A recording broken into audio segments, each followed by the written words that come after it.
Yo, Thought Warriors. What is up? Higher Learning is on. It is I, Van Lathan Jr. And it's me, Rachel and Lindsay. Rachel. Van. What's going on? We've done some pretty amazing interviews already in the pod. Before the pod, we already into it. We really have. We've been working hard for the people. You know, most people have signed off. They'll tell you it this way, especially in our industry. They'll say, I see you in January, but not us. We just knocked off several interviews and are ready to podcast now. We do our fucking thing. We do. We do. So there's been some reactions to some of the issues that we talked about on the last podcast. What was was the last podcast, Jonathan? Jesus Christ. Are you okay?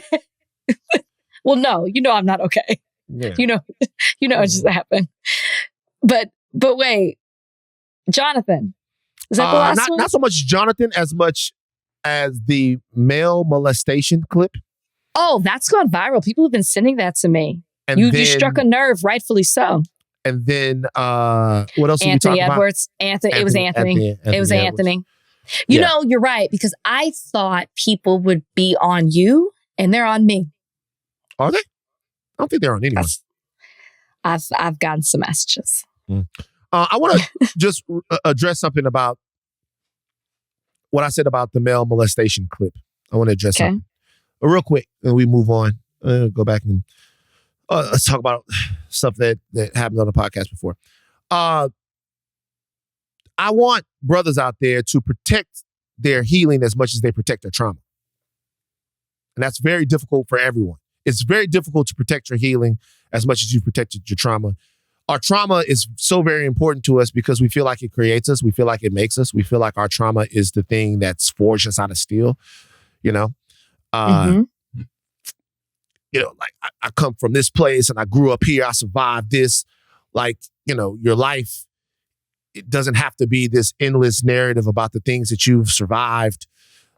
I know that those things create bonds. Anytime you go through something with a group of people or your family or your boys or your loved ones, you know, we've been through this, we did it together, boom, we overcame it. That doesn't have to be your entire narrative. Your entire narrative can be about, I've survived something. I came from this place, but let me tell you how I'm going to heal, fix myself, look at things differently, and then go forth so nobody has to survive me. Mm-hmm. And I'm not saying I'm doing a great job of that. I'm just saying it's okay to recognize something happened to me. I might not be a victim for it. I might not be tortured by it, but what happened to me was wrong. And moving forward, I want to make sure I acknowledge that it was wrong so that it doesn't happen to somebody else. That's the important thing. It's not about whether or not you feel like a victim. It's about the fact that the acknowledgement of something happening wrong means that we can move forward and identify that thing in the proper context. That's it. That's it. Not trying to say, not trying to tell everybody to say, hey, everybody say, I don't want to be a victim. I don't want to look at it like that. It doesn't matter. What happened to you was wrong. And if we want it to stop happening, then we have to identify it as such, because we don't want anybody to have to survive you. We don't want anyone, we don't want you thinking that it's okay for your sons to do that. And then you put them up to doing that, or you go get someone to do that to them. We need to talk about what's wrong and what's better for our sons and daughters. Okay, that's it. Yeah, that's it. That's what I'm saying. We got a lot of podcasts today. Should we just get into it, or you want to pleasant it up? You want to get pleasant? Well, I know. I'm fine. We could just get right into it. Why keep the people waiting? Yeah. They came to hear what we want to discuss. We had a half-hour conversation last night. I called you. You called me. You and Kalika. Y'all both called, which I always love as a treat, right? When I can hear Kalika in the background or vice versa. Kalika calls, I hear you in the background. Yeah. I know it's going to be good conversation. That's great. All right, we got to talk about pay. So we got some guests today. We got Caroline. Oh, that's Corbin. not what we talked about on the. That's not what we talked about on the phone. That's not. I can't remember what it was now. Oh, I do. It's about the bishop. Oh, hold on. Wait a minute. It's about the bishop. Hold on. Wait a minute. Donnie, pop in real quick. Yeah. Should we do this as a topic, or should we just talk about it right now? I Just think talk right about now, it. yeah, because Yeah, there's Donnie nothing with gloves. solid. Donnie, why you It's got getting one chilly glove out on? here, and the glove doesn't work with the laptop. Donnie, you got one glove on like MJ, bro. That's crazy. Is it the right side or the left side with MJ? I don't know. But with the TD Jakes stuff, I feel like all this stuff is kind of like, it's not solid news. So let's not put it in the show. Let's get it done in pleasantries. I think that makes the most sense.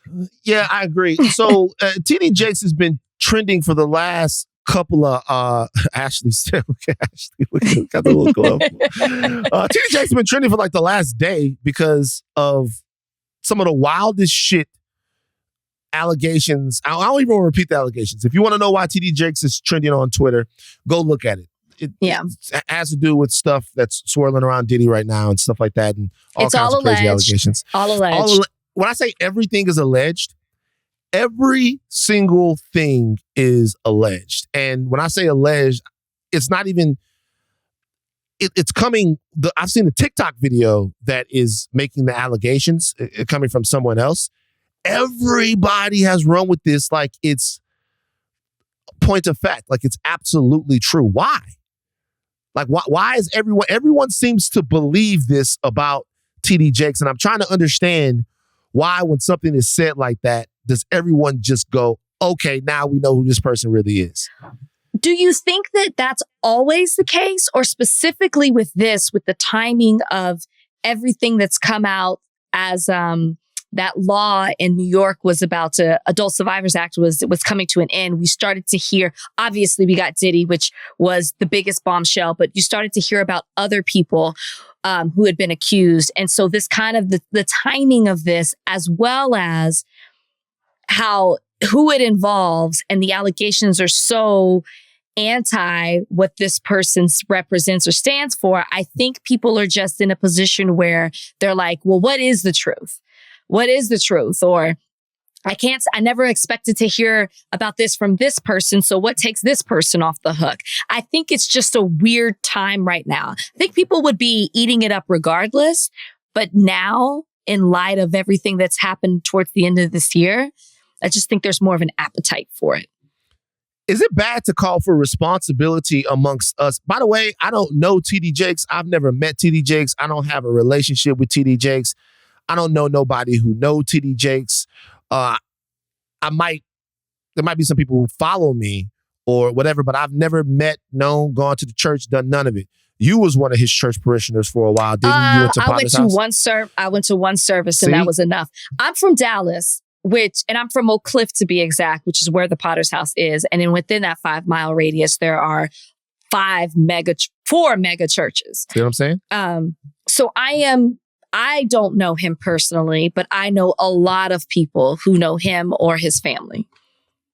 Don't we have to be responsible? What I mean is this. So the Cassie allegations are allegations that are made in a lawsuit that have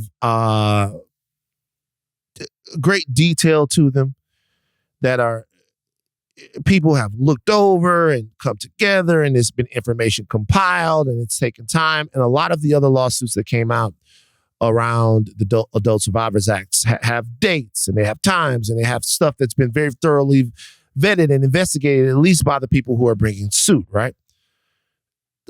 If we're being honest, this is just talk. And not saying that it's true or untrue. I'm saying this is just talk. Don't we have to be a little bit more responsible in the way that we respond to some of this stuff, so that we don't just all jump on the bandwagon of this is absolutely true right away? Like I get the response, right? We should be responsible, but I think as human beings, there's just such a curiosity for mess and drama that it overrides being responsible. But what I will say in response to you using the Cassie Diddy lawsuit allegations as an example is, for years, there were rumors about Cassie and Diddy. Not in the specifics as to what was alleged in the lawsuit, but there were rumors that something was not right. And it took years for this lawsuit to come out and for her to be outspoken. And it kind of confirmed a lot of what people had speculated. So I think knowing that, who's to say now that some of the rumors you're hearing, there might not be some degree of truth to them. And I think that's how people think as well. Well, just to play devil's advocate. Don't talk about the devil. Well, TD Jakes is like, I don't know. It just seems like right now, I'm not impugning anybody's reporting or saying whatever. I'm not doing any of that, but there's a whole contingent that's just moving forward as if this is the truth. And that's wrong. There's no article. There's no nobody's verified. But it's definitely was trending along with other words that we're not going to mention on Higher Learning. All right. Big deal of the day. Did you explain to me? Did you explain? Explain them to me. What they meant. We have No Jumper news today. And a conversation with Mandii B from Horrible Decisions about whether or not you should show up for your employees if they get in legal trouble, or your friends / employees if they get up in legal trouble.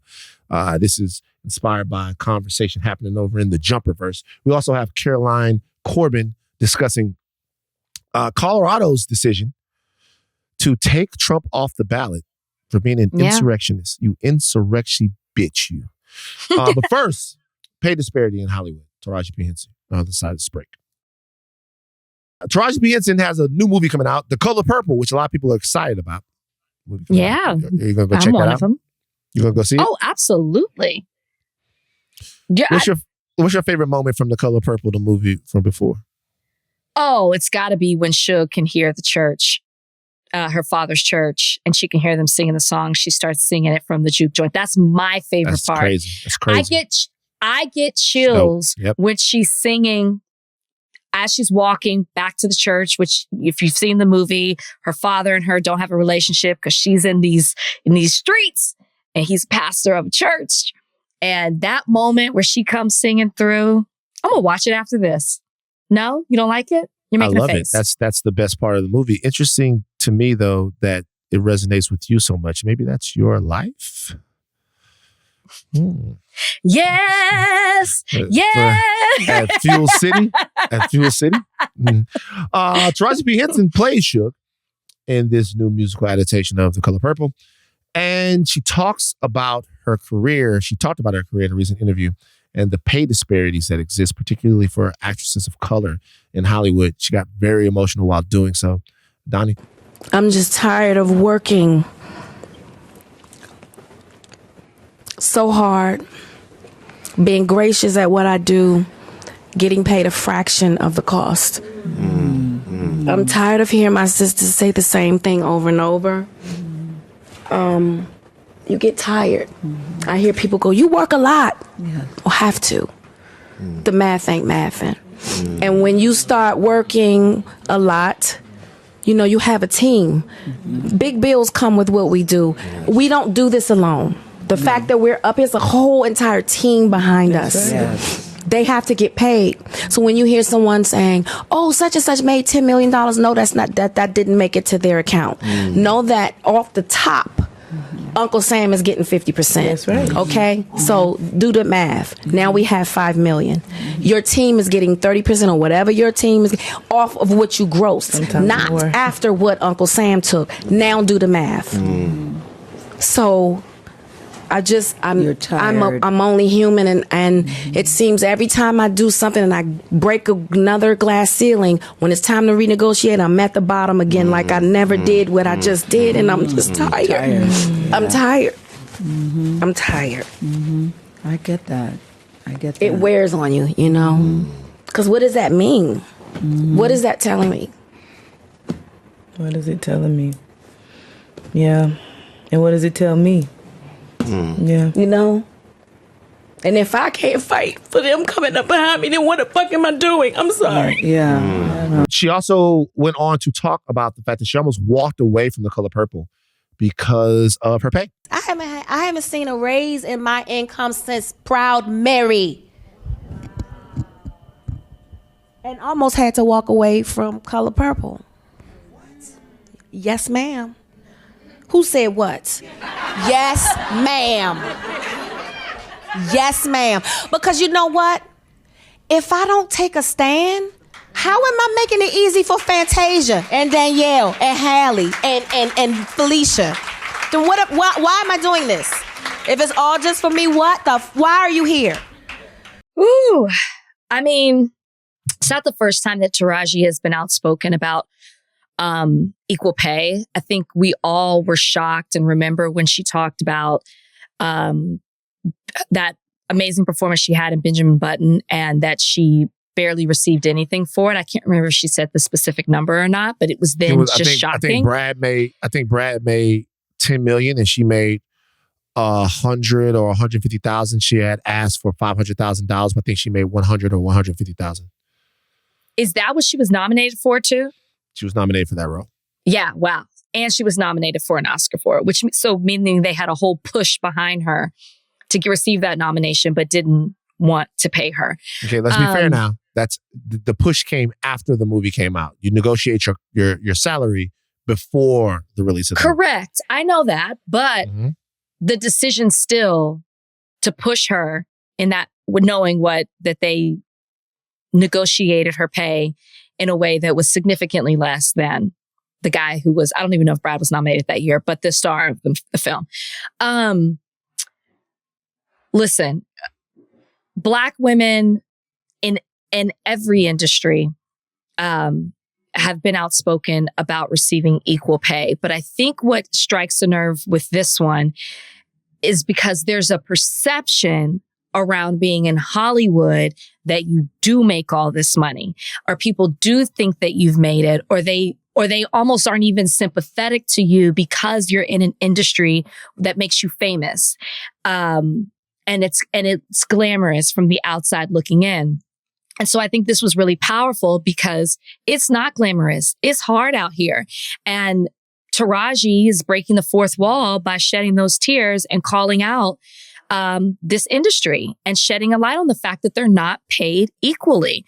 And I hope that more people, and she's not the first person to do it, but this is, I think, in light of it being her and that she's done it before, and with Color Purple coming out, you wouldn't think she would be the one, but she is. And so I'm happy to see her doing it. And I'm happy to see that, Keke Palmer put out something. Other people have been outspoken. And I'm glad that she's saying I'm doing this because of the people coming after me, not just for myself. So I've seen a lot of positive messages and compassion surrounding her. So I'm happy to see that. Yeah, I think that the pay disparity in Hollywood has to be addressed. Pay disparities everywhere have to be addressed. I do wonder, though, what the best way to do it is. And when I say that, I mean, I think in order to address such a specific problem, we have to get into specifics when we're addressing it. And I think that's just in terms of it, like in a way to find a solution. We have to address like specific issues here. So we have to know, because the disparity between Taraji P. Henson and Brad Pitt on Benjamin Button can be explained. I mean, it can be explained. He was nominated for Best Actor for that movie. Okay, he was. But that can be explained. And I mean, that's really easy. The easy one is that he's Brad Pitt and had been Brad Pitt for a long time. This is post Mr. and Mrs. Smith. He's one of the highest paid actors in Hollywood. So, it's going to there's going to be they're coming to see the movie because of him. His face is on the poster. Right. It's not that he got 10 million. It's that she couldn't even get half. Yeah. Well, $500,000, not half of 10 million. If the question is, why would she get half? Right. I'd have to look at. So I'm asking. And so what I'm saying is, and I don't mean that to sound like crass or cruel. And this goes for anyone, right? Yeah. If I don't know, like Terrence Howard talks about how much he made. Terrence Howard talks about how much he made for Hustle and Flow. And it wasn't a lot of money.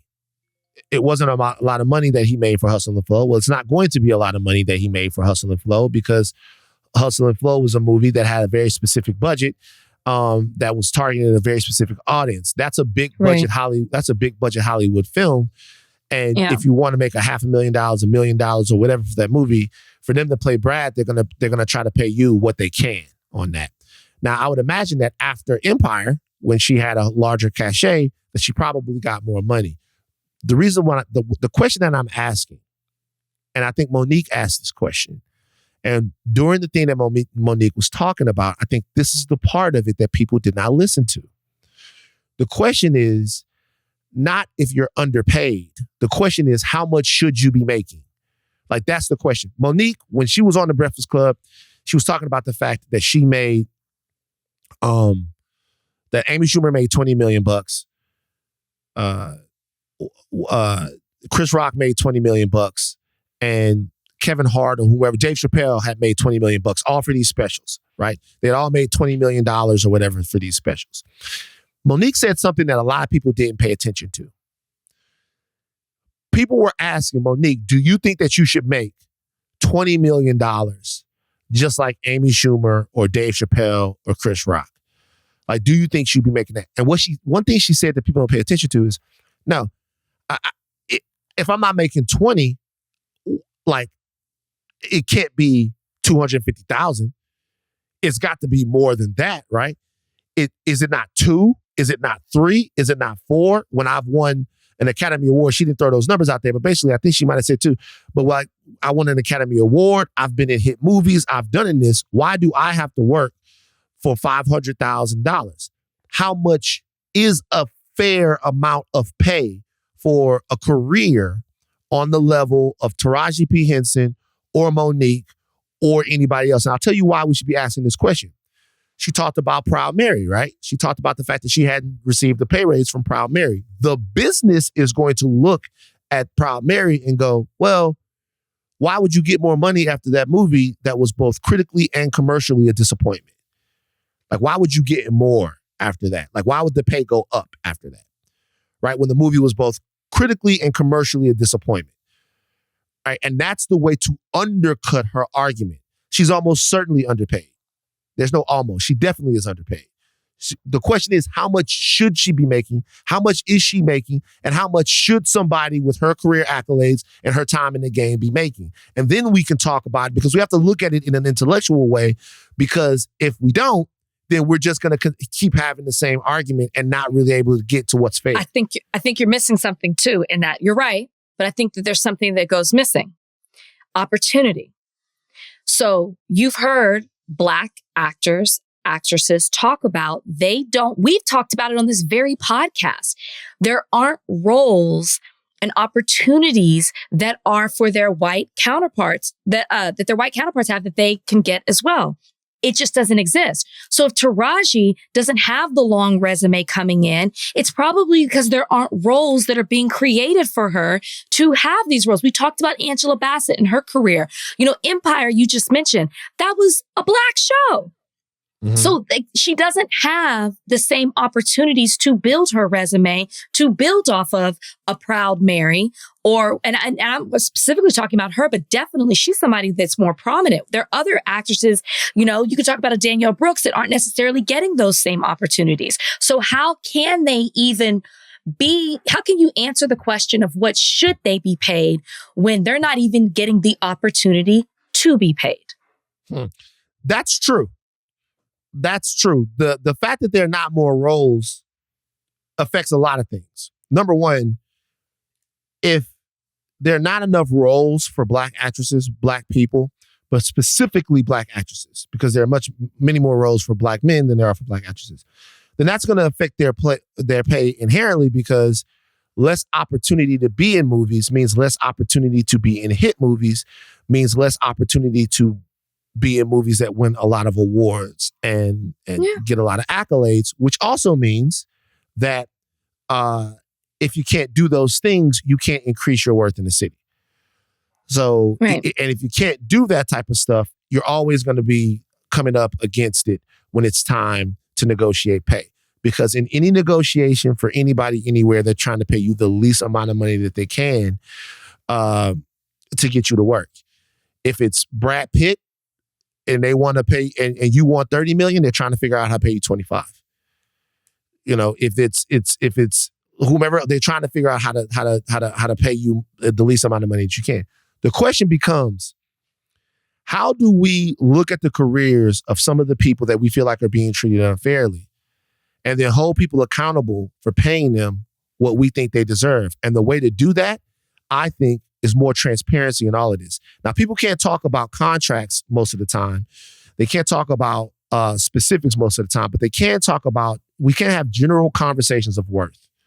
We can make people aware in all industries, not just in Hollywood, of what it means to work 10 years for one place, to work 10 years in one industry, like what you should be able to expect, what you should be able to negotiate, what you should be able to get. All those questions are questions we have to answer. They're conversations we have to have about all different types of stuff. And so for me, you know, I'm looking at it and from the standpoint of, when I see her, I feel very moved by what it is that she's saying. But at the same time, I would like to try to answer this question. And the counters to it are so obvious. They're gonna look at you and they're gonna go, okay, how much is your shit doing? How much is this doing? What do you mean to this? What do you mean to that? Like, is it your time in the game that denotes how much you should get paid? Or is it your success plus your time in the game? She is an incredibly successful actress. Like one of our goats. And to me, the question starts to become, like, from the business standpoint, like, what's the worth of it? Like, how do we talk about that? And then we can hold studios and producers and production companies accountable for what it is that they're not doing for these people that mean so much to us. And maybe it takes people that are prominent or looked at in a different way to speak up, like an Oprah. I mean, obviously she's behind Color Purple.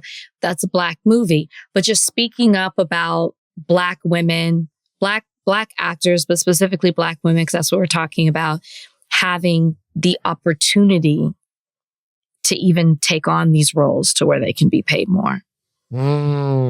Yeah. We'll see. Do you feel like people treated Monique unfairly when she brought this issue up? I think maybe even maybe I wasn't as I didn't give it the reverence that it needed. I think she was bringing up something that was very real. I think we took a defensive posture on it rather than, why are you smiling? I'm listening. Go ahead. Keep going. All right. Because all I'm thinking about is Black women being disrespected. That's what I'm just thinking of. Her words were disregarded. Her words didn't have magnitude. They didn't hold any weight. I think if she had looked different, they would have. I think people just dismissed what she said as like, oh, that's just Monique. She's just complaining, when here we are quoting it in as a resource towards Taraji's argument. This is clearly an issue that has been happening and is still happening in Hollywood, and it needs to be addressed and it needs to be called out. So one of the things is, you talk about her being one of our greats, Taraji. It takes somebody like her and others similarly situated to call out. And then the call out also is, hey, and I'm still struggling. I'm still not where I should be. Yeah. Hopefully The Color Purple does crazy, crazy numbers. I know I will be out there supporting the movie. And we can make sure that our performers have what they need, because she's talking about the fact that she's working in a very expensive industry. And it is an expensive industry. You get your money, it comes in, you pay your taxes, and then everybody else, it is. No, it is. Even as podcasters, it's like we got managers and agents and attorneys. And then on top of that, they have to have, as she said, makeup, styling, hair, social media managers. The whole deal. Goes fast. Yeah, it's true. More money, more problems is a real thing. I don't know if we want to go there. Like, I think. Go ahead. Keep going. Move on. Move on. I don't know if we want to go there. Move on. Rob Smith. Have you heard of him before? You know what? I've seen him a lot. I'd never put his name with that face. Rob had something happen to him. He's a Black gay Republican. And he also an Army veteran. He had a run-in with some white supremacists. He tweeted this. Last night in Phoenix, I was confronted and surrounded by some white supremacists that don't like gays or blacks in the Republican Party. They shouted, nigger, and the F word at me to make their point. However, I served in Iraq. I never backed down. There's audio of it. Donnie dropped the audio in now. I got some fans here. I got some fans. Oh my God, look at that. I got some fans. Wait a minute. Gay sex. Yes, Nick Fuentes loves gay sex. No, he doesn't.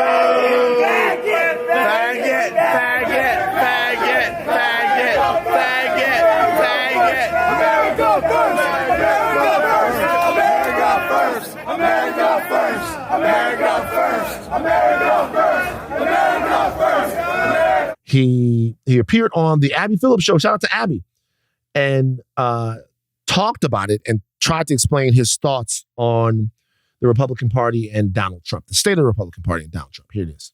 I don't focus on what people say. I focus on what they do. And when it comes to Trump, when it comes to the mainstream Republican Party right now, I have seen Donald Trump be the first Republican to ever, the first president to ever enter office supporting marriage equality, either Democrat or Republican.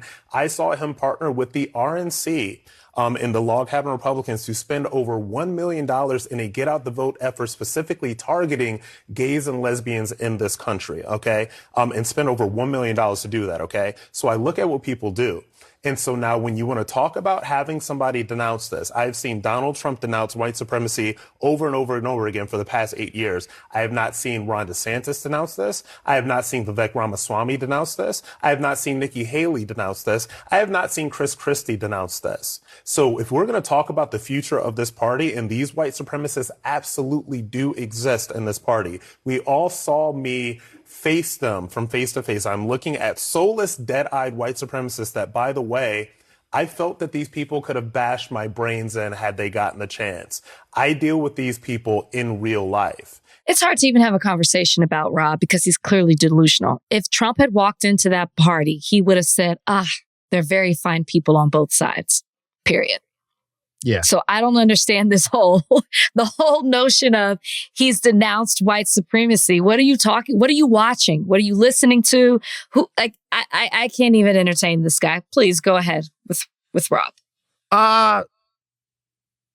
Real quick for Rob, what you experienced was fucked up. You shouldn't have had to experience it. Okay. But I'll let you know that that part of the tent of the Republican Party is empowered. Now, white supremacy exists in every different sphere of political thought, on the left and on the right. We keep telling you this. White supremacy is not the shark, it's the ocean. It's the life giver of this country.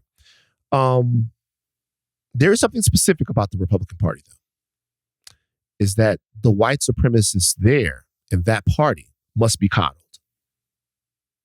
They must be given a voice. They must be given an opinion. They must be counted. It's not a shame there. It is something to deal with. It is a group of people that you know you can't turn your back on. The idea that Donald Trump has denounced white supremacy is just laughable, Rob. They asked Donald Trump what he thought about David Duke endorsing him, and he acted like he didn't know who David Duke was. Well, we all know who David Duke is. Right? We know that he knows because he had acknowledged David Duke in the past. Donald Trump had many times in the moment to scale back or temper down the growing white nationalist movement that was emerging during his presidency, and he punted every time. And sometimes when he didn't punt, he got with them. So Rob, you chose this. That's why I don't feel sorry for him walking in that bar. Sorry. I don't want that to happen to nobody. I don't want it to happen to anybody, but these are also the people that you platform. You work with Turning Point. You stand, you're platforming a Trump. Trump is these people's gods. So I just don't, it's hard for me to feel for him at all when these are the people that you stand beside and champion. All right. Speaking of Trump, Colorado kicked them off the ballot. It's craziness, crazy times in Colorado. Kicked Trump off of the ballot. That's done and over with. Caroline Mala Corbin is going to be on to join us to talk about whether or not this was constitutional, whether or not this was democratic, and why they did this. Rachel, what are you going to say? Well, I was just going to say, before we get into the interview, I know that for a while we've talked about the Democrats need to get creative like the Republicans, and they need to find ways to combat what's happening with Trump and MAGA folks and all of that. Were you excited when you saw this? Or I say this, but then it's also conservatives who are the ones championing this. It's because if it was Democrats who really were behind this, then they would have waited until Trump won the primary and it was Trump versus Biden. So it's conservatives behind this. So I'm actually not proving my point, but I'm just wondering if you got excited because you thought, oh, people are against Trump are getting creative finally. I was intrigued. Okay. I think that's the best way to say it. All right. I was intrigued. Curious. Let's hear what Caroline Mala Corbin has to say about it. You guys, she's back. She's back. She's back. Whenever there are questions of constitutional law, we shine the Corbin signal in the sky. Our most reoccurring guest, Caroline Mala Corbin, is a professor of law, University of Miami School of Law.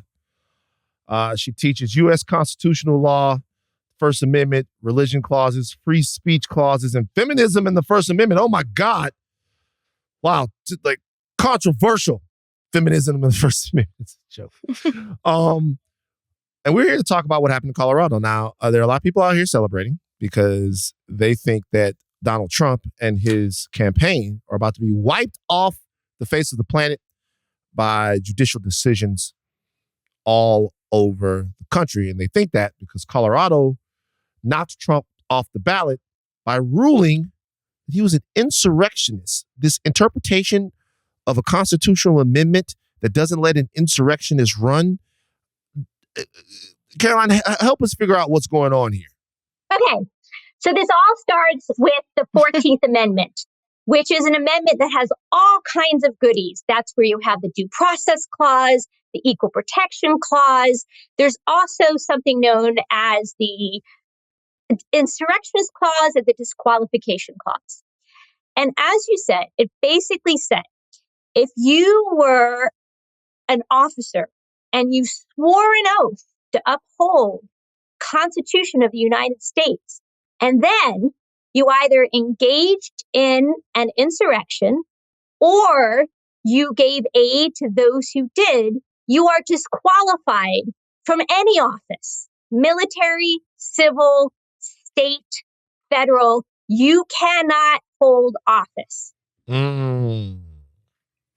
Well, this isn't the first time that this has been tried in different courts. It's just the first time that it's been successful. So what was done differently here? Or maybe it was who was hearing it? The Colorado Supreme Court. What was done that made this succeed in Colorado? So again, it was originally, I think you're referring the recent cases, not the cases right after the Civil War. No, because not about this was originally implemented so that the about the Confederates cannot get back into power. But the more recent ones, I think there are actually there's a couple of dozen of these cases, and many of them have been dismissed on various procedural grounds. So I think this is really one of the first that did not say, I'm sorry, but for various reasons, not having to do with the actual merits of the case, we're going to look to see if this language applies to Donald Trump or not. And so I think the difference with this court is they actually looked at the merits of the claim that Donald Trump was guilty of engaging in an insurrection. Criticisms of this decision are going to say that it subverts democracy and that the primary voters, because this is for the primary, as I understand it, that the primary voters in Colorado aren't going to get the opportunity to vote for the far and away prohibitive favorite for the Republican nomination, and that the courts have overreached with this decision. What do you say to that criticism? So you're talking to a constitutional law professor. And really, and the reason why I point this out is because the highest law of the land is the Constitution. And the Constitution lists certain qualifications for the office of president. You have to be 35. You have to be a natural born citizen. You have to have resided in the country 14 years. And according to the Constitution, you cannot have you cannot have engaged in insurrection. So according to the terms of our founding document, you are ineligible to be president in this country unless you qualify. And so it's the same argument as, is it undemocratic to not allow a 20-year-old to run for president? Is it undemocratic not to allow someone who wasn't born in the United States not to run for president? It's part of the qualifications laid out in the Constitution that says you're not qualified. Do you think the Supreme Court will take this case? And if they don't, or hear this, and if they don't, what does that mean? I don't think the Supreme Court wants to take the case. I mean, I don't either. Talk about putting your foot in it all over again. And it still has the legacy of Bush v. Gore hanging over it. But I think I don't know. I don't like to predict. I think it has to. I don't know.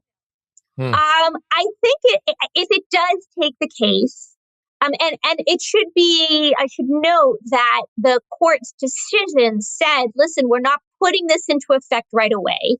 We're going to wait until January 4th before it goes into effect. So it built into the decision time for the Supreme Court to weigh in.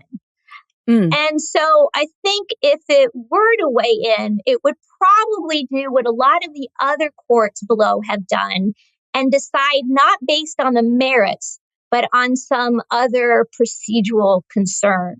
So, for example, one argument, this is one of the dissents said, is even though the 14th Amendment makes quite clear that people who engage in insurrection are ineligible for any kind of office, it's not for courts to decide whether someone is eligible or not. This is something that Congress is supposed to be in charge of because the amendment gives Congress the power to enforce it. And so some people are interpreting that as only Congress has the authority to enforce that. Now, that's not the interpretation that the Colorado Supreme Court said. They said it's self-enforcing. It's enforcing right away. You don't need Congress to do that. Like all the other clauses of the 14th Amendment are like that. And so there's no reason to think this one's different. But that's a possible approach that the court could take.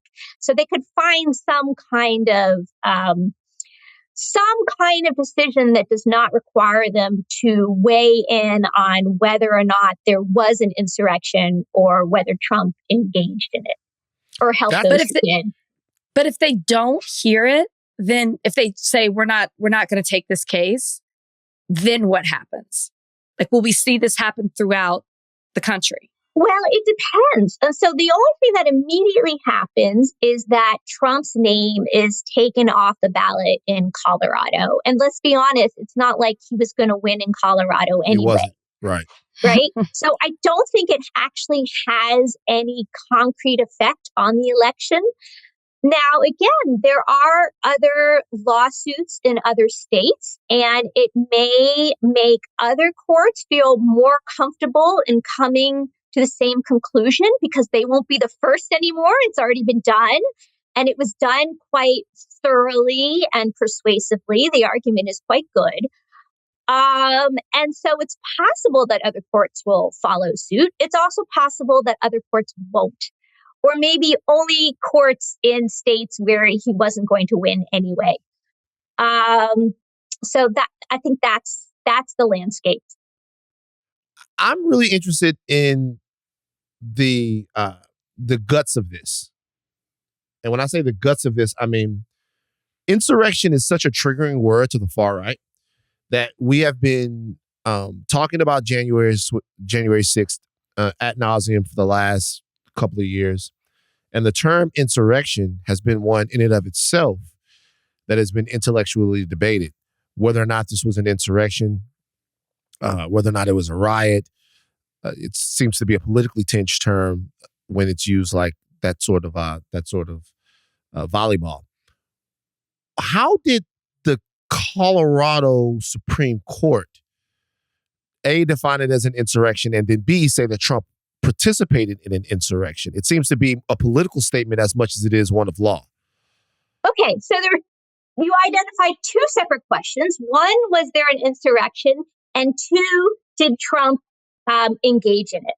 I think the first question is, well, I don't think it's as hard. I don't think it's that hard. I think it's understood to be, well, I have the actual language of the court here, if you like. So sure, of course. Yeah. Okay. So it's a concerted and public use of force or threat by a group of people to prevent the U.S. government from taking the actions necessary to accomplish a peaceful transfer of power in this country. So I should be clear. The court did not say, I'm going to define insurrection for all intents and purposes. What it said is, at the very least, you have an insurrection if you have a concerted use of force to try and prevent the peaceful transfer of power in the democracy. And so I think that's not that controversial, to be honest, right? If you're I agree. Violence or the threat of violence to prevent the peaceful transfer of power, which is really at the heart of a democracy, I think that's fair to count that as an insurrection. And then his participation. So his participation, yes. And here, there was a lot of the evidence was drawn from the January 6th report from Congress. And it's quite detailed. And again, the lower court's decision was over 100 pages. And the Supreme Court of Colorado's decision was over 200 pages. They were very thorough about about the details of all of this. And they thought he encouraged it. Even before the actual violence on January 6th, he was laying the groundwork for it by denying the fact that he lost, right? The very fact that he stated again and again with absolutely no evidence, and in fact, he sued and lost immediately everywhere, that there was any election fraud. And so he first, the backdrop is this concerted effort to lie and say that he did not lose. And then on the day when he knew he had a volatile, devoted crowd filled with right-wing extremists, telling them that they had to go to the Capitol and fight for their rights and do something about it. And the fact that he, even as he heard news that there was violence, he did nothing except complain that Pence was not going to give him a second term. And so I'm doing a poor job of summarizing the factual elements. I'm really more on solid ground with the constitutional law, but there is pages and pages of details about how he really incited people to become violent and prevent the certification of the election. That's really the heart. I'm sorry. I was a more concise summary is No. He incited the crowd to prevent the certification of the election. and allow the next person to take the reins of power because he did not want to let go. How I don't know if Trump's lawyers have already appealed to the court yet in regards to what's happening in Colorado, but how strong are Trump's legal arguments? And I think I read somewhere that Trump's lawyers are saying that this should be a political question for Congress and not determined by the higher courts. Is that true? And how strong are his legal arguments? There are a lot of different arguments. And so, I mean, one of them, the lower court of Colorado, for example, found that Trump definitely did engage in an insurrection, but he didn't count as an officer of the United States for purposes of the 14th Amendment. This is not a particularly persuasive reading of the language, but there are people making that argument, and it was persuasive enough so that the lower Colorado court agreed with it. So that's like one reading of it. There's also, again, this idea that even assuming he meets the criteria laid out by the insurrection clause, it's not the Colorado courts that have the power to enforce it. The problem with giving any kind of analysis about the strengths of the merits is these are all novel questions. This is new. It's kind of like catnip for common law professors because there's so many new issues and so many interesting things to think about. But at the same time, it makes it hard to really give you an assessment of the merits of the claims because they're new. And we don't know. And so I again, one of these questions is, I find it persuasive, but I'm not sitting on the Supreme Court of the United States. You're so excited by constitutional law. This is going to be on your final exam. This is going to be a part of it. She can't help herself. She's so excited by law. I'm teaching Constitutional Law 1 this next semester, which is about the balance of power among the three branches and federalism and judicial review. And I usually start with Marbury versus Madison, which is this old case that makes it clear that the courts have the power to review the acts of the other branches to make sure they're acting constitutionally. And I'm like, maybe I should just start the course with this decision because it's so interesting and so engaging. I don't know. But it's really quite interesting and raises all kinds of questions about political questions, about, lots of issues here. I love it. Theories of constitutional interpretation. Oh, wow. Yeah, because so one of these arguments about whether the clause, because this is like a major issue. You wouldn't think it because the language. Okay, I got the language. And like the language says, right? No person shall hold office who has previously taken an oath as an officer of the United States, right? And you're like, officer of the United States obviously includes the president. Like, what is the president except an officer of the United States? That's a very straightforward understanding of the clause. Yeah. Mm-hmm. But there's an argument about whether it is included or not, and it may depend on your theory of constitutional interpretation. Do you read the language in its ordinary everyday use as it was understood?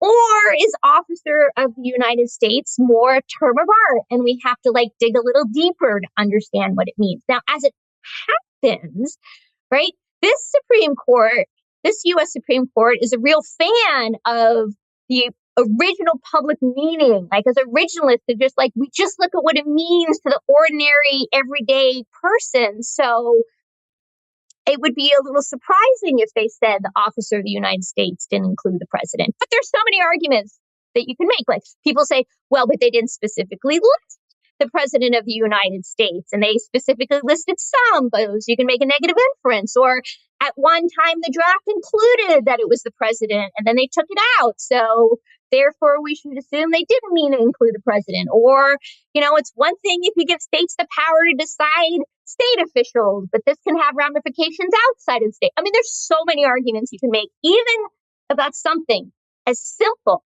as whether an officer of the United States includes the president or not. Professor Corbin, thank you. Okay. Sorry, We I are. was a little long about that, but No, we love it. That was just one question, We and love there it. are like 20 questions that I can do the same thing for. There are a lot of legal issues here. The excitement is palpable. You loved it. I can tell that when this came, you were like, "Oh my God, what a And I thank you for giving me the excuse to spend half a day reading about it instead of editing the paper I should be. I think that this is going to be a very contentious election season with a lot of legal challenges and the such. So we're just getting it revved up, and we're going to look forward to having you back on, Professor Corbin. Thank you for joining us on Higher Learning today. Always a lot of fun. Thank you for having me. It's time to talk about pod issues with the pod mother. That's your new name. Mandii. So look, if you guys know about Horrible Decisions, See the Thing Is, that's Mandii on the mic both times. She really is one of the hardest working podcasters and content producers in the entire game right now. And I'll tell you something else about Horrible Decisions. The best podcast live show that exists. It's not even close. We know it's not even close. I mean, I wasn't going to toot my own horn, but yes, it's called a production. And, the Potters just don't know how to do it. They, they'll get there one day, though. who besides you guys has the best podcast live show, would you say? Ooh. What's crazy is I've been to so many, and they're not even close. So I don't know. I honestly can't tell you anyone. I would say, yep, sorry. I'm drawing a blank here. Donnie, clip that. Time to be messy. Donnie, clip that. Time to be messy. Stop it. I'm drawing a blank here. I mean, I'm not going to lie. It was the pause, Mandii. All of us can make money. All of us are doing a great job. And I love that everyone has their own audience and is being supported. There's rappers that are canceling shows out here, yet we're out here really flourishing in the market. So shout out to all the podcasters selling out their live shows and, making the money, making the coin. No, keep that original energy that you had from the beginning. That's what I want. That's drawing me to the show. I got to go see one of these live shows. Don't bring that other stuff in here. Keep that. Okay, so Mandii could be joining us to talk about, any number of topics that she is well-versed on. If you listen to See the Thing Is or Horrible Decisions, they cover the whole gamut of relationships, pop culture, sexual congress, all of that stuff. But this one is very specific. I want to have Mandii on for. And it has to do with something that happened over in the Jumperverse. Yes. Yeah. So I'll give you guys a quick rundown. I'm not a fan. I Wait hate a second, Rachel, you're Jumper. shaking your head. I know that I just threw a little bit of shade. I would love to know, for those people who may not be watching on video, you vehemently rolled your eyes, you sat back, you sighed. I don't know if that was captured in the microphone. I would love to know your views on the No Jumper network and universe over there first. Yeah, no, absolutely. What you saw was complete disgust. And I'm not going to hide it. We've had Adam on this podcast. We've talked about No Jumper and the fallout and the implosion against my will. I will say that is the same thing. Even though I am very excited to talk to you, Mandii, I would say that I anytime we have to talk about No Jumper, I'm just not a fan. Although I will admit that when the whole implosion happened, I was drawn in. I love mess. I like reality TV. This was reality TV happening in front of me. So I did, have a moment of weakness, but I'm back now. I'm just not into it. It. Because I think Adam is a piece of shit. And there's really no other way to say it. Not from any biased standpoint. I've been on No Jumper, and Adam and Lena have both been together during the pandemic because we could do virtual things on Horrible Decisions. But yeah, everyone's views on him are very interesting. So I'm going to let, Van lead the way because I think I just got brought here so that Van could tear my ass That's open. not true. No. That's not true. That's what you like to do is tear people's asses open. You Gotta get to that live show. Gotta get to that live show. Okay, first of all, everybody knows I go on No Jumper. I talk to Adam. Adam is who he is, but I think piece of shit is strong. Okay? Very. I think I can go down a list. I can go down a list of things. I'm fully prepared. Like, okay, you're fully prepared. It's your. But this is what happened. This is the deal. We gotta get into the thing, Rachel. Okay, you ready? Okay, we gotta get into the thing. So if you watch or listen to No Jumper, and this is a bigger question than even Adam here. You know that there's a guy on there named Crip Mac. Mm-hmm. Now we're gonna put in a little sound right now, Donnie. I'm gonna give you the sound later of Adam on the Adam and Wax show talking about the fact that Crip Mac, a huge No Jumper draw, brings in all kinds of views for No Jumper, has had some recent legal trouble. He's been arrested on a gun charge. He is currently in police custody or in the custody of the state or the government. Actually, I think it's a federal charge now. And Crip Mac's manager had asked Adam to come show up at Crip Mac's bail hearing to vouch for him. They were telling me on Monday that they wanted me to come and try to talk to the judge on Wednesday, but I already had my whole week booked to interviews and couldn't do it. No, Adam. And that's when they said they're not going to let him out while he's waiting. I know, but what am I going to do? I got people flying in to do interviews. I got to cancel my whole. But you could pause the interview a little bit. Yeah, you could have went. You could have like the interview could wait a little bit. You could have like that's his life. Like 12 to 2. I got my whole week booked every week. Look at this. Wednesday, I got 7 things I got to do throughout the day. When I heard that, I was like, damn, bruh. That's some real shit. Like, hold on. Like that. So somebody's freedom is on the line. You can't go show up for them in court. That's crazy. I think everybody, the entire internet that watches and listens to No Jumper reacted the same way. Like, fuck. Even Wack, who doesn't fuck with Crip Mac, reacted the same way. Okay? Mandii, you see it differently. I have such an unpopular take on this because where you said everyone had the same response, I was like, how does everyone have this same response? Few things, right? First off, you said exactly where my mind went. Adam is the boss. Crip Mac is an employee. Let's bring this to corporate, which I love to do. I used to work in corporate, right? Mm-hmm. If at any point I got into any sort of legal trouble, it would be ludicrous to think that my senior manager, my boss, the CEO, my partner, anyone of upper management would come in support of me to say, she's such a great person. Let's also go back. We ain't seen nobody. We all got also really upset at all of the character letters that were sent into Tory. So what are we talking about here? Like, to me, the hypocrisy of what the internet expects also from a network that, if I'm not mistaken, let's talk about where we're talking about street stuff. Now, listen, y'all, this is all alleged. I don't want y'all coming for me. But Adam had a neo-Nazi on the platform and fired every motherfucking body at one point, right? They quit. They left. They would say that they left. But and then guess what? They all came back. Like Adam, who came back? A lot of okay. None of those guys came back. None of those, if you talk about the background big and the community Sharp guys, is still there. Is Sharp still there? Sharp, Flacco, and some of them guys didn't leave, but none of the guys that left came back. So when we're talking street code, then when we're sitting here and expecting Adam to uphold some level of street loyalty to men that are in the streets, I don't understand why, for everything else that we've seen of Adam, not only the neo-Nazi, he's also a porn star. And I'm going to say star because he's doing great over there.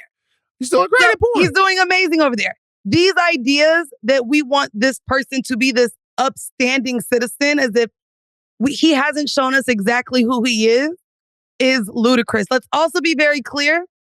Crip Mac also just went on and said how he was hurt that he wasn't even invited to Adam's birthday. So are they really friends? You guys think these podcasters, because they sit on a mic every week, are friends? Mm-hmm. This is a business, people. If your coworkers and your boss wouldn't show up, if you did, here's what I used to tell people. If you stay out of trouble, you won't be in trouble. I ain't gonna hold you. God. I tweeted it. Oh yeah, I'm sounding awful now. I tweeted it. Wheezy, Bridget, love everything we've done. If you get into fucking legal trouble, I ain't showing up. Bitch, I got people to interview. I gotta keep the business going. Guilty. I am not showing up. Because you know what? You should have made better decisions in life. Oh, yes. Okay. Whoa! Mandy. Whoa, a lot this is to what talk we about. Want. A lot to talk about. Motherfucker. Van, Go ahead, Rachel. if you don't show up for me as a character witness, I'm definitely because coming. I could be wrongfully accused, and I'm definitely showing coming. up for Van. I'm I don't care definitely if they have video evidence, text messages.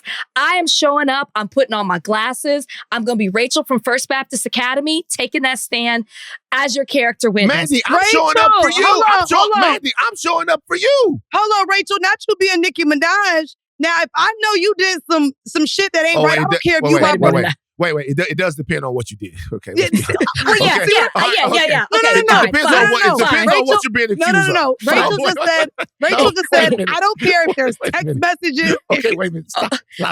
It can't be whatever her husband's name is. I ain't going down for that. It depends on what you're accused of, okay? Thank you for bringing me back, Mandy. I went too far. You went a little far there. Can I just say that I was not shocked. I agree with you in that I too was not shocked. And I don't think this is an unpopular opinion, but I never would have expected Adam to go down because Adam has shown, one, that he is not a friend. And to your point, I will say, it's not just because they podcast. He has said we are friends. He's verbalized the fact that he and Crip Mac are actually, is that his name? Yeah. Crip Mac, yeah. Are friends. But he has shown time and time again that he is not a friend and that he doesn't really care about Black people. Rachel, girl. Wow. Ma'am. We on the mic. You my homegirl. When you on the mic, you call everybody friends. This my friend. Welcome my friend who's on the podcast today. I'm just saying, there's people you can have a couple conversations with when you're on a microphone. And just when talking about people, one of my friends, we use the word friend really loosely. And again, knowing that Crip Mac just felt a way that he wasn't even invited to his birthday party. I think we've been seeing that go viral lately, right? Girls saying they're inviting all their friends and only 2 people show up. Where are my real friends? We use that term so loosely, and I think that's the thing. You are an employee. Crip Mac is an employee of the No Jumper universe, and I think that's where the line is blurred. But here's the thing.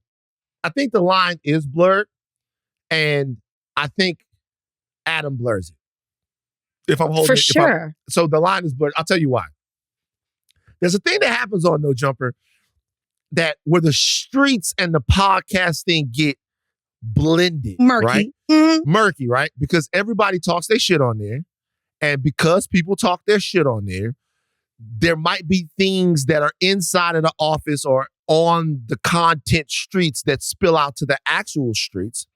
And then what happens is the street niggas around you kind of ask them or need them to show up for you. Like, for example, Adam is in an interview. He's asking questions. He's doing this thing. This guy gets up. He about to get on Adam's ass. Crip Mac goes, if you touch him or you try to do something, I'm going to beat on you. I'm going to do this. Like, Crip Mac is defending Adam. We've seen times in the past where when AD was there, right? And something will go down because of different stuff. Those guys step in and they show up for Adam. And so I think what's really happening over there, and I think this is very important for everybody to take stock of, is there's a cultural glitch. There's a different way in which guys that Adam is around, it's a different way that they love. It's a different way that they interact. Like I experienced this at TMZ. I was at TMZ and I was working there for 8, 9 years, 10 years, and I'm meeting people's family and I'm hanging out with them and I know their kids. And you run into somebody in Santa Monica, you talk and so then like when the shit is over there, I'm like, yo, what the fuck? Like my dad dies and nobody reaches out. My nigga, I like we on the same league basketball team. I've known you for a long, long time. So I think if there's a lesson to be taken away from this is that there is actually a different expectation of cultural loyalty that sometimes you don't get at the place that you work because they don't understand how you view it. The only thing that Crip Mac knows though, I think this is important, is that Adam said, this is my friend. So with friend, what we're talking about right now, and everybody at No Jumper, everybody needs to hear this. The only thing Crip Mac knows is that Adam has said, this is my friend. And so when he says, this is my friend, what we expect is if you're my friend and my freedom is on the line, is that you take, Adam said he had too many interviews scheduled and he couldn't do all the interviews. If you're my friend and my freedom is on the line, that you take the time up to come and show up for my shit. Listen, I understand. I that was one of my points that he said that. But the latter is that I don't even know Adam well, but I know enough to know that if history has predictive value, he has constantly shown that he does not show up for his so-called friends. He shows up for himself.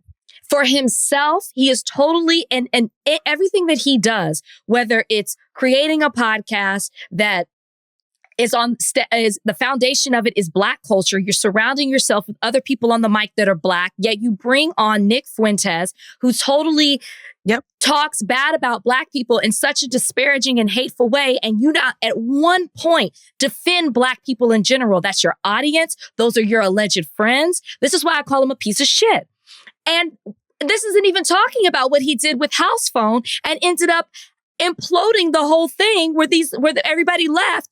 And I hate that I even know all of this. Rachel, Rachel's deep Rachel, in the verse. Rachel's deep let me in find the out you be on the Jumper Reddit verse. threads keeping up, girl. that he ended up losing his so-called friends because of how he treated another friend. Time and time again, Adam has shown that he is nobody's friend. He cares except his own, and most of the time, his wife. Ooh, shit. Okay. Well, look, I don't like the most of the time now. Most of the time. Look, I'll say this. If it was Alex, shout out to Alex. If it was Andrew, if it was Charlamagne, if it was Mandii, if it was Weezy, if it was Rory, if it was Mal, if it was any of these people that I have, I mean, not necessarily with you and Weezy, but any of these people who are homies that I have mostly professional relationships with. Like, these are all people that I know and I fuck with, but I have mostly professional relationships with. If I could do anything, if I could do anything to ensure their freedom, Mandii, like if I it could show depends up what you did, but for the most part, I'm gonna drop a prayer emoji when it hit the shade room, thoughts and prayers, and when you get your sentence in, I'll add to the commissary. If you become free, I'm gonna be like, bet you won't do that shit again, and like. But so you mean tell me right now? I ask you this. Yes. Me and you been know each other 5-6 years, longer, maybe longer, probably longer, like actually longer. If I got knocked on a gun charge, let's name the charge. So this is what Crip Mac, which is a gun charge. To also be fair, the gun charge is also that he has previous charges, which is why, this is like strike 3 for that motherfucker. I don't know if y'all cuss on here, but it's like, we cuss. Sir, you had a few chances now. If I get knocked on a gun charge, Mandii, Van is in New York. I'm coming up to court. I'm like, yo, Mandii, I need you to show up for me, man. Tell everybody what a good person I am with the Black, she drinking water, with the Black Negro Americans. I need somebody, I need you to show up for me. Are you showing up to court to say Van is an upstanding individual? Let's say you got a full day of interviews booked. Let's say you got interviews booked. Let's say Rihanna is coming on Horrible Decisions. Adam didn't I ain't even gonna hold you. I've gotten into an argument because of who we had to cancel because of health reasons with a co-host. So I'm gonna tell you now, baby, I sent in a letter. They want it on PDF or Word doc. How they want that thing? Mandii, I tell you, Mandii, I'll be honest with you. This your white side. This your white side. No, it's not. Check this this your out. white side. I got arrested at the top of last year. Called Weezy from jail and said, "Girl, I ain't gonna make to the recording today. If you got to record a solo, go ahead. But I'm locked up. Don't know when I'm finna get out." I didn't tell her, "Girl, come up here, save me." When I went to court, I went on my own. Let's also be very clear too. Just got stopped at the border coming back from Toronto. Had to call Bridget. Say, "Girl, I missed my flight. I'm gonna make it a little late. We gonna push scheduling back." I done made some decisions in my life where I don't expect anybody to sit here and bail me out to anything. And that's where I'm sorry. And this is awful. I try to live my life as straight line as possible. I stop at stop signs. I'd slow down at yellow lights. If you are out here making poor decisions that will get you into the court of law or locked up or in jail, I'll see you when you get out. but the business don't stop and my bills is not going to have to stop being paid. So I got to keep working. At least you know where you stand with you. I'm not And gonna I lie. appreciate I tell that. everybody, by the way, this is documented history. Don't commit a crime around me because if you get me caught up, I'm snitching. Oh, see, that's different. I'm You know snitching. I'm with that. You know I'm with that. I'm here to snitch. I don't run by street code. I don't run by street code either. But that's where I think the same way people are dating and not really sure where they stand with their partners. It could be a situationship. The holidays are around. You're going to see if that's your man when Christmas come around, right? When New Year's come around. I think that there needs to be a check-in to really see where you stand in friendships. And I think that, again, they both had a different definition of what their friendship entailed and what loyalty looked like for both of them. Oh, I think that's a good place to leave it. I'll say this. I just think this is where cultural translation matters. Because where I'm from, where I guess Rachel's from, definitely not where you from, Mandy. Don't do that. I'm from Florida, Chopper City. Where I'm from, it's been dudes at the gym, at my boxing gym. Like literally at my boxing gym. That have been like, Van, look, I'm going to be honest with you, bro. People respect you. Like, I'm in some legal trouble. Like, can you come down here and blah? I'll go. If it's between you and going to jail, like, I'll go.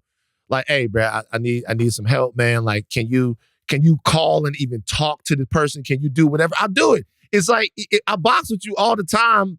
I know you. You're my friend. You don't know someone because you box with them. I know that I don't want you to go to jail. How about that? Jail, I know I don't want you to go to jail. Now, obviously, if it's I ain't gonna hold you, Ben. I'm back to Rachel. Ben, your first question needs to be, now, what did you do? I did ask what you do. Now, what did you do to get into this predicament, sir? Yeah, I get it. But at the same time, I think even if it's a dope beef or if it's a gun beef, man, brothers come from specific places and we need the legal system to be as lenient and cognizant of that as possible. And I do think, last thing I'll say though, and then I'll give you the last word, Mandy, so you can tell everybody out there how you're going to fuck over them in the future. I'll say this, I think it is a kind of a situation where there's a muddling, and it's happened before over at No Jumper, of the street Black culture ethos of friendship and the white man's view of how things should work. And that's fair to say. They chose to work for the white man. Let's be very clear. They chose to work for that man. Oh, everybody made that choice, man. They made the choice to work for the white man. And I think that if I could say one thing in what we've seen in this pod sphere, the pod wars, the pod beef, being in podcasting, is the very true fact that there is no way possible to maintain a healthy, loyal friendship in business. Let's be very clear. So where you sat here and thought people was your friend, when it came to business, business came first. And at the very end of the day, both will not exist. You will either keep business, you will keep your friendship, or both will end. That is it. Our days are numbered, Van. Our days are numbered. Period. We was just on the phone last night. This is like my sister. I know y'all been doing. It's okay. Y'all will have y'all little bumps in the road soon. Oh, we've had. We already had those. We've had some bumps. That's family. That's what family does. I think the friendship in business, and I've said this on No Jumper. I've had this conversation with both Weezy, with leaving the JBN, with just everything. You're not going to keep both at the end. And I think that that's what we're seeing happen here. Legal troubles or not, when you are on a podcast, not even podcast, you could have a startup, you could have a tech business, you could have a cleaning truck, a moving truck. If you're doing it with friends, when money becomes involved, when business becomes involved, all of that gets muddied and it's not going to remain healthy for very long. It's your story. Mandy, thank you for joining us. Look, thank you for having me, man. I know that you guys said that was the last tour. It's a lie. Y'all gonna go back out. So real quick, you weren't at our very last live show, where we shut the shit down. But we did actually announce at our very last live show, sold out town hall in New York City, that Shout out to Charlemagne, who has rocked with us forever. We will be touring again in 2025, but we will be touring our book, not the podcast, because we have a publishing deal with Black Privilege Publishing under Charlemagne's imprint. Wow. So we will be Congratulations. touring. Thank you. So we're not touring at all this year in preparation and also writing of the book to tour the book in 2025. Fantastic. What's the name of the book? I got a name yet? I can't give you that. You're not going to get that exclusive. We ain't said it yet on the airwaves. But there is a name of it. I'll send you the proposal. All right. Rachel, thank you so much for having me as well. So nice to meet you, Mandy. By the way, this is not an ad, but let me tell y'all, Higher Learning can be viewed on Delta Airlines under the series tab. So if you are flying a long flight on Delta, make sure you guys check out Higher Learning. It is available on your flight. Okay. Thank you for that. Thank you. We appreciate that. Peace, I was man. so proud to see that. Thank you guys for having me. All right, guys. Look, friends, no friends, work friends. Y'all get in trouble, I'll show up for you. You know? You called Adam a piece of shit. You want to take that back or you want to? I thought I proved my point. And Mandy helped. Take the caps off, but do not stop learning. I am Van Lathan Jr. I'm Rachel Lindsay.